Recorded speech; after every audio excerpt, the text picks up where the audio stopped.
everyone. Welcome back to Fearless Empowered Women. I'm Eunice. And I'm Veronica. We are so glad you're tuning in. Today's episode is one that I think a lot of us need to hear, okay?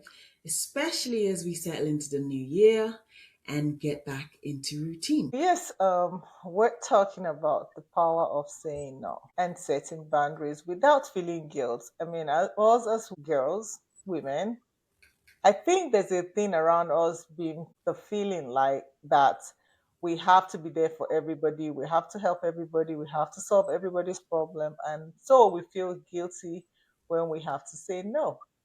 Yes, and yes, say no. And that's it. And we carry so much on our shoulders, right? We do so much. But today's episode is specifically reminding us that we have to make time for ourselves, choose what's important, and say no to what's not important. I think the most important part also is without feeling guilty about it because we're kind of conditioned to be that way. It really does hit home. So many of us say yes out of habit or guilt because we've Mhm. been conditioned to feel that way. And Yeah. even when we know we don't have the capacity, we still go ahead to say yes and Yes. then get burnt out sometimes. So today we're going to be talking about why saying no is hard and what boundaries actually look like and how to do it without feeling bad about it. Yeah, so let's actually start there, shall we? Let's start in why is it so hard for women to say no? Honestly, I think, like I said earlier, we have been conditioned to be so agreeable and accommodating from early age. And we're told to be kind and to help and to keep peace. Even amongst your siblings, your other sister sometimes, oh, go cook for your brother, while the brother is having a good time. Mhm. You're a girl. Remember, you're going to be married someday. You have to be this way, you have to be that way. So, and Yeah. while those are good qualities, they can lead to burnouts when we don't balance them with boundaries. Yeah, that's a whole cultural and gender restriction right there, to be quite honest. And yeah, and absolutely, I used to say yes to everything, right? I used to say yes to school, to church, to every friend's request, to designing stuff a lot. I'm a little creative on the design side, but everyone used to ask me to do this, to do that, and I thought it made me dependable. So I wanted to help people, but it really did burn me out and made me exhausted. And so I can certainly relate. Same here. And as we know, all of this can make us to start to resent the people we love if we're not Mm, careful. You see, when I first started my business, I thought every yes was an opportunity. Every client, but quickly I realized that not all opportunities are aligned and some just drain your energy and time. So I started prioritizing the things I put my energy in, the things that I go after, and I learned to politely say no to the ones that don't align with my goals or plan. yeah, because saying no doesn't mean you're being difficult. It shouldn't mean you're being difficult. It means that you are just being intentional about your use of time. Um, to me, time is one of the most precious gifts that we can have, and it's up to us how we choose to use it, whether we want to fill it with other people's endless requests or we want to use it intentionally. That's true. I mean, we only have 24 hours a day. Until we figure out how to extend that, we have to be very, very intentional about how we spend our time. And it's not, most of the time, saying no is not rejection, it's just redirection, you know. So, How do we set boundaries without guilt? Let's talk about that. You see, the hard part is setting the boundaries without feeling guilty. And because even when we know we need to, it's that guilt that sneaks in and says, oh my goodness, I shouldn't have said no. I feel like a bad person, you know? Yes. And I like to remind myself that boundaries are not keeping people out. They're about protecting what matters most, like what am I focusing on now? Saying no will give me enough capacity to be able to focus on that. So it's not a bad thing. It's actually a good thing in the long run. Yeah, that is so good. And part of that is being clear on your priorities. It's something, if something doesn't align with your goals, your values, or your bandwidth this season, it's okay to say no, right? Right. And something that helps me is not answering right away. You know, Hmm. sometimes I just say, let me check my calendar and I'll get back to you. Let me check what I have on the plate and then I'll get back to you. And that usually will give me a chance to think instead of reacting immediately. I'll think about what level of priority I want to give to this thing that I'm being asked to do. And then it helps me to prioritize things nicely and put things in their right places. I like that. That is a smart idea. Just pause and tell them you get back to them. Mhm. And when you do say no, you don't owe anyone any long explanation, right? I Mhm. can't take that right now. No, but thank you for thinking of me. Is perfectly fine to say. It's perfectly a good answer, and just say no. No, thank you, but no, not on this occasion. Right, exactly. And you don't have to over apologize and make excuses. Boundaries are not rude, they are healthy. I mean, saying no, it takes time to get used to it. But the more we practice it, the better we feel about saying no and the freedom that it will give to us. Okay, so let's practice a little just for the people listening to us, okay? Let's Okay. talk about how this plays out in different parts of your life, right? Like workplace. How do you say no without looking unhelpful in the workplace? Oh, that's interesting. Okay. So I'll say something like, I love to help, but my plate is full right now. I won't be able to give it the attention it deserves. Honestly, respectfully, and clear.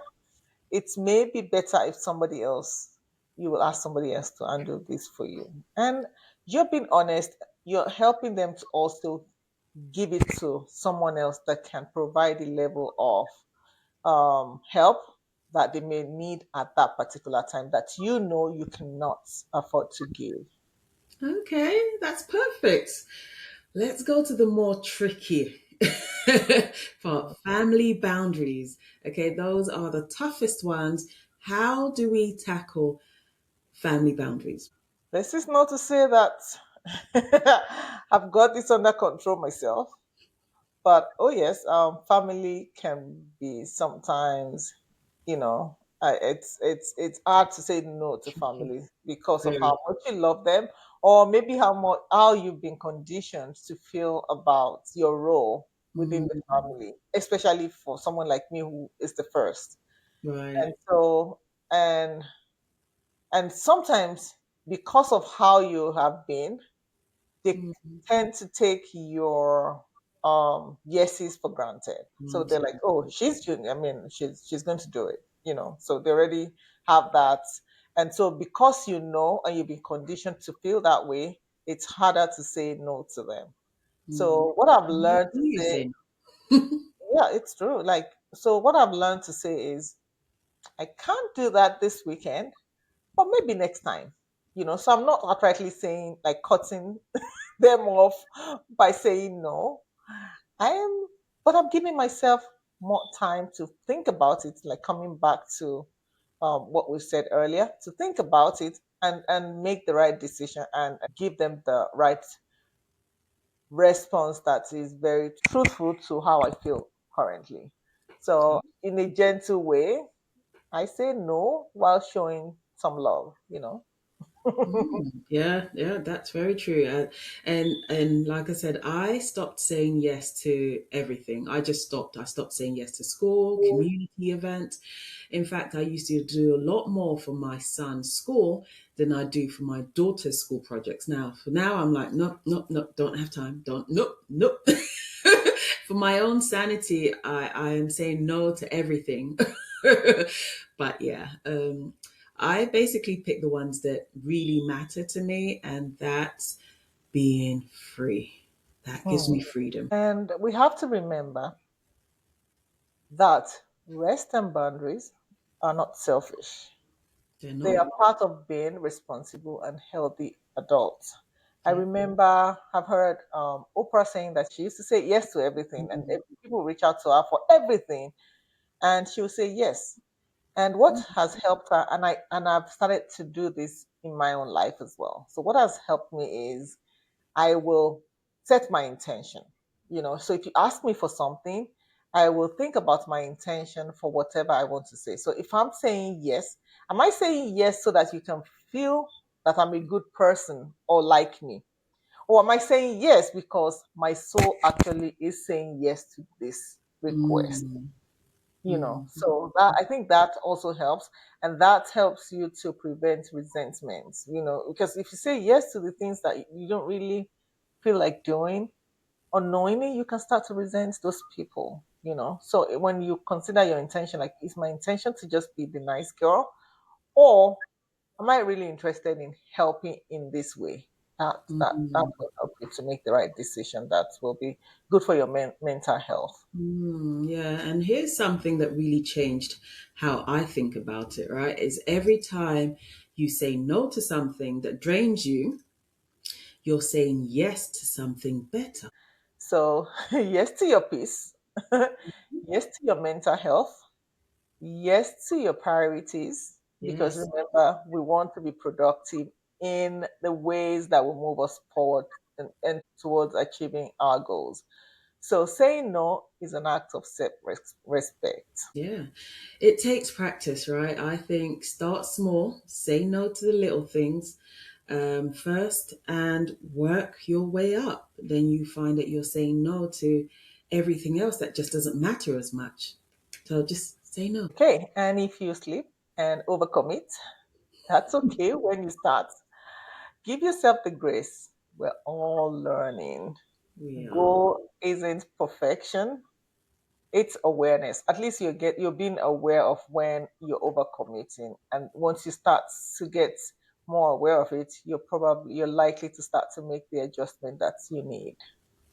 Yeah. So I think, in summary, if you are thinking about one thing that you could take from this today, take one thing, and that is let it be this: your no is powerful. Hmm. You don't have to explain or apologize for protecting your peace, Exactly. Saying no doesn't make you unkind doesn't. at all. It makes you intentional most of the time. Absolutely. So, we'd love to hear your practicing boundaries this year. Okay, we want to hear it. We want to hear the messages. So, message us on Instagram or on our email. Once again, our Instagram page is at Fearless Empowered Women Podcast, and tell us your story. That's true. Or if you want to just go radical, you can just make it a year of no, you know, like Shonda Rhimes' book, The Year of Yes, where she just said yes to everything because she naturally would say no to most things, especially socializing with people. So if what you need is adjusting towards no, you can just declare your 2026 as your year of no and say no to more things, and see how you feel at the end of the year. Yes, And brilliant. Right. No, I said, yeah, I agree. I just might take that on as well and say no for the next month as a challenge. Let's challenge our readers. Say no. For the Right. next month, say no. No to everything. See how it goes. Well, add your So, comments to our Instagram page. Let us know how you are doing with your no's. And thank you for spending time with us today. and don't forget to share this episode with someone who needs to remember that no Absolutely. is a complete sentence. It is. Thanks for joining in. Thank you. Thank you for tuning in to the Fearless Empowered Women podcast. We hope you found it insightful in your growth and empowerment journey. Connect with us on Instagram at Fearless Women Pod, or send us an email to podcastview@gmail.com to share your views. Don't forget to like, subscribe, and share. We look forward to connecting with you soon.